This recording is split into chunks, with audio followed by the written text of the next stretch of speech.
Michael, we're just a few hours away from the big day, but as you can see, people are already celebrating here at Alamo Fireworks. People are already lighting their fireworks, as you can see, up in the sky. And of course, a lot of people are still lined up in the store to buy them. And as I'll show you, this new law is making that purchase stress-free. It's the holiday that celebrates our nation's independence. But who could forget the food, fun, and of course, fireworks? Fireworks is American tradition. If you can't blow up something on the 4th of July, what can you do? Fireworks are the best part of the 4th for shoppers at Alamo Fireworks in Boerne. The pop, the explosions. Which is why they'll be happy to hear of a new law making it easier to transport fireworks. A new law was recently passed in the Texas legislature that allows for consumers of fireworks to actually travel through city limits with their fireworks. The new law requires that fireworks remain packaged, unopened, and away from passenger seats. You can put them in a locked glove compartment, the bed of a truck, or place safely in your trunk. Say you're going to a family picnic across town, but you're buying your fireworks elsewhere, you can do that safely. Buying fireworks is a new experience for Paul Inklin and his son. This is our first year doing it. We usually go watch the fireworks, but he wants to pop them this year. They live in San Antonio, but came out to Boerne to buy them. Paul was relieved to hear of the new law. So you can transport? Okay, well, that's good news for me because I did hear, I remember knowing that you couldn't bring them in this city, so I was trying to figure out how to do that. But that's good. Managers at Alamo Fireworks say the new law should ease some concerns. In fact, it may even boost business. But although the law may be more relaxed, safety should always be on the brain. Reading all instructions on the packaging, making sure you have water nearby, only do fireworks under adult supervision, and of course, only shoot them one at a time. I want to remind everyone that it is still against the law to use fireworks within San Antonio city limits, but you can join us tomorrow night for the city's big fireworks celebration at Woodlawn Lake. It is free and open to the public. Reporting in Boerne, Erin Nichols, Fox News at 9. Guys, this has been a horrific shock for the Gomez family. As you can see, friends and family members are actually still here at the vigil site. They're over there painting a bike white and leaving behind flowers and candles in his memory, just steps away from where their father was killed.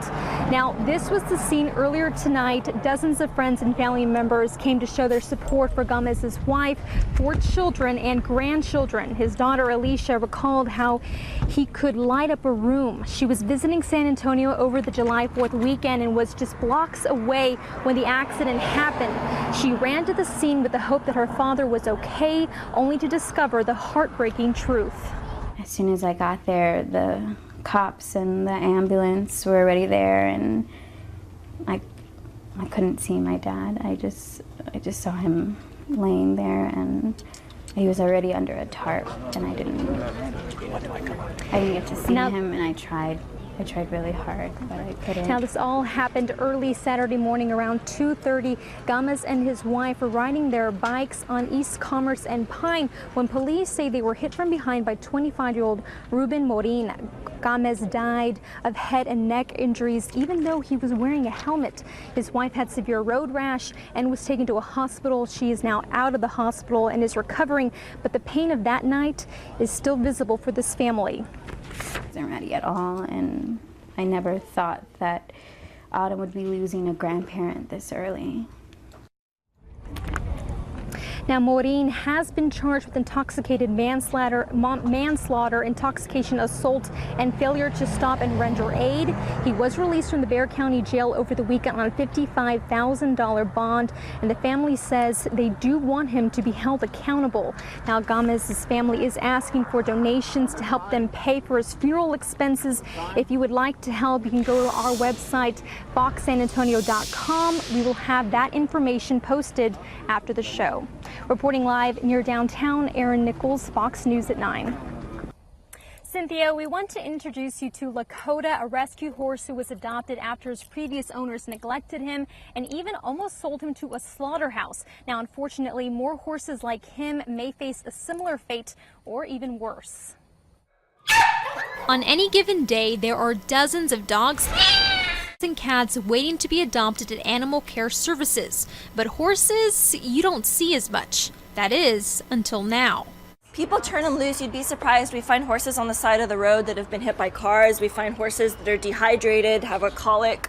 Officials at ACS say because of the ongoing drought, more horses are being abandoned by their owners. The price of hay, fertilizer, and fuel has gone up, and that's costing owners. It can range probably $200 to $400. If you board at a private facility, some facilities can go up to $1,000 just for one horse. Hay farmers estimate that just within the last 3 years, the price of hay has gone up anywhere from $3 to $4, and they don't expect it to get any cheaper. Supply is just hanging in there, where we're not having to go out of state to find it. Mark Jupy with Jupy Mills says the demand for hay is great, but supply is limited. Just a couple of years ago, hay was being imported from California. We were just out. I mean, there was times when we were waiting to get hay in here, and people were, they got to the point of desperation. Jupy says people couldn't feed their horses, so they let them loose. Even though we've had recent rains, that hasn't changed anything. And we had that week of 100-degree weather that topped out at 108. It didn't take long to just burn everything back up. Jupy says the price of hay won't go down unless we see steady rainfall. And because that pattern doesn't seem to be changing, more horses may end up in ACS kennels. Now, don't go rushing down to ACS to adopt a horse. They actually hand them over to rescue organizations who then find them loving homes. But again, because of this drought, those groups may have to turn some away. Reporting live near Castroville, Erin Nichols, Fox News at 9. Guys, with temperatures hovering near or above 100 degrees, most people would agree that enjoying a raspa is a great way to cool off. But doctors say if you're going to be out in the heat, you need to listen to your body and not just your sweet tooth. There's lots to love about San Antonio. SeaWorld, the amusement parks. The Riverwalk, definitely. It's definitely like a Southern hospitality. I like Shamu the best. But not everyone loves the heat. It's pretty crazy. I'm definitely not used to this heat. It's much warmer than Colorado. It's hard to ignore the high temps, and even harder to ignore when your body has had enough. Dr. Jillian Schmitz works in the emergency room at University Hospital. She says come summer, they see plenty of overheated patients. Technically, when we worry about heat-related illnesses is any time the temperature climbs above 90. And really, when you have several days in a row when it's above 90 is when you see the highest index. So in July, August are our most dangerous months. Although some may be used to the heat, it's bearable. Dr. Schmitz says don't get cocky. It takes 2 weeks of being active outdoors to get acclimated. And even then, you should be on guard. So if you start feeling weak or hot or dizzy or nauseated, to really kind of slow down and to immediately cool down. And sometimes that can be as easy as just going inside, getting some air conditioning. And while you may not be able to stay indoors or even in the shade, there are plenty of ways to try and stay cool. Snow cones, ice cream. I like a good iced coffee. Drinking water. And of course, you want to make sure that you drink plenty of water along with enjoying your raspa. Doctors say if you start to feel confused or disoriented, you'll want to head to an emergency room because you could have heat stroke. Reporting live downtown, Erin Nichols, Fox News at 9. Yeah, a lot of mixed emotions here tonight. People are actually still inside wrapping up their tours. Some people were excited, others sentimental. They were even selling yearbooks like this from the class of 1987. So it brought back a lot of memories for people here as they said goodbye, because once these renovations are done, this school is not going to look the same. No. Did Highlands look the same way when you were here? Yeah. 3 alumni, 2 generations. They met back at their old stomping grounds for one last goodbye. It kind of makes me sad that, this school is going to get torn down, but it's going to get better. But, it's kind of sad to see the old school that you grew up with kind of put to rest. I told myself I wasn't going to come back to look at it because I didn't get sad the day I left, but now it's just like, this is really going to be gone. I'm sure in the future it's going to be different, a lot different. And even though the renovations haven't begun, it's already hardly recognizable. You're used to seeing it empty, and now it's like, like what's happening?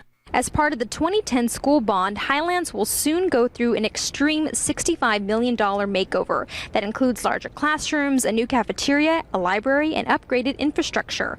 When it opened in 1958, Roger Rodriguez was one of the first classes to graduate. The hallway, it looks smaller now than it did back then. Back then it looked larger. When he was in school, he set the mile record. And it's never been broken. Never. And it's still a record here at Highlands. Dang. As one of the more recent graduates, Adam Lopez had a few questions for him. I don't know if you know that he's like the man on campus. I wasn't the big man. Jordan Dauphiny just graduated last year. She was on a mission to check on her favorite teacher. Her desk would be right here just looking at all of us, and her radio would be playing. They say while the school won't remain the same, one thing will: their love for Highlands. And it may even continue for generations to come. If I live in San Antonio, I should say, my kids are going to come to Highlands.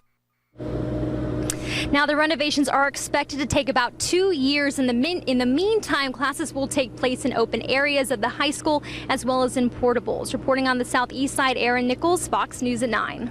Michael, normally you'd see a line of horse-drawn carriages waiting outside for customers, but because it's still 97 degrees, it's too hot for the horses to be out. Now, as for the new regulations, horse carriage owners are applauding them, whereas animal rights activists say they'll be clapping when carriages are no longer on the streets. Horse-drawn carriages have been a staple of tourism in downtown San Antonio for decades.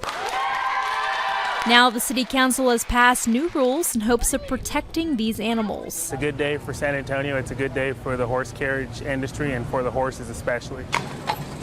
The regulations include decreasing the workday for horses from 10 to 8 hours and giving the animals a 16-hour break after each day worked. If the temperature goes above 95 degrees or if there is a health alert, they have to stop. And after every trip, horses must be given water. We also love our horses and love our animals. Noah Tillman Young works for Yellow Rose and HRH Carriage Company. He said the regulations are a win-win. I think that right now we have some really good changes. I think that San Antonio is setting a precedent and is leading the country in the way that they take care of and manage their horses. But horse advocates say if San Antonio truly wants to be an animal rights leader, the city needs to get rid of carriages altogether. Just keeping them in these conditions is harming them. It is by definition inhumane. Advocates say horses are not meant to pull carriages in busy downtown streets. Horses are naturally skittish, and advocates fear one day someone could get hurt. Horses do not belong in the streets of San Antonio. They want the horses off streets and moved into animal sanctuaries. This is absolutely not over. We will fight and remain fighting for these animals. Now, the new regulations also limit the number of benches on carriages to 4 and the number of passengers to 14, including the driver. Horse carriage companies say they have a good track record here in San Antonio with no major mishaps. Reporting live downtown, Erin Nichols, Fox News at 9. Ted, although anti-pornography activists are applauding this as a victory for morality, the stores say it's just about dollar signs. Army and Air Force exchange services are giving the axe to pornographic magazines and making way for more money-making products. Although people once turned to magazine stands, experts say that's changing. Over the last 15 years, adult magazine sales on Army Air Force exchanges have declined 86%. That genre, that medium has gone down quite a bit, so it's now moving to online. Store officials also pointed to the fact that adult-themed magazines had to have special handling. They had to be placed at the top of shelves and out of the reach of children. Their covers had to be hidden, and some of them even had to be encased in a plastic covering. Oftentimes, if they're sitting on the shelf, someone comes by, an adult, and they're taking a look at different things, they may not put it back properly. So oftentimes we had to have associates constantly going back to check those particular areas. Although recently military leaders have come under fire for high-profile sexual assault cases, officials insist it was strictly a business decision. None of those other issues came into play. Service members were divided on whether it will make a difference in changing attitudes or behavior. I think that's going to help a lot, that issue. I don't agree. That's like blaming video games for people shooting each other and, silly things like that. It's about the way that we're brought up in our society and our culture and in our backgrounds and the way our families raise us today. Regardless of taking the magazines off shelves, service members can still buy them off base or just browse the web. And it's not just adult-themed magazines that are being removed from shelves. Close to 900 other magazine titles are also being taken off due to declining sales. Reporting live on the southwest side, Erin Nichols, Fox News at 9. Dozens of people come here to Woodlawn Lake every day. As you can see, there's actually still people out enjoying the park tonight, and it's kept pretty clean for the most part, thanks to the hard work of landscapers and sanitation workers. But soon, that all could be changing. Elsa Aleman loves coming to Woodlawn Lake with her grandson. He likes to fish. We enjoy it. I mean, we're out here relaxing. It's important to her that the park stays clean, but she doesn't think she should have to pay more to keep it that way. Why are they going to charge the people that barely can make it nowadays? The city is considering adding $1 onto monthly CPS energy bills to fund park maintenance. It's one of the proposals up for consideration to fix budget shortfalls in the Parks and Recreation Department. If the funding doesn't happen, it could mean a reduction in park upkeep. The budget cuts would also mean combining community centers around town that have low attendance, like the John Tobin Recreation Center here on West Martin. The city could also reduce park programming or cut back on pool hours. I do not like the idea of them saying that they're going to want to charge us because there's money out there. Aleman says they should look at making other cuts before charging people more money. Other park goers had different ideas. I think people who come to the park should get charged, maybe a general admission, like a small fee, but I don't think it makes sense to charge everybody. The city hasn't made a decision yet, but will before the 2014 budget is finalized in September. This is still in the drafting stage. It's something that council is interested in considering, but it would be one option.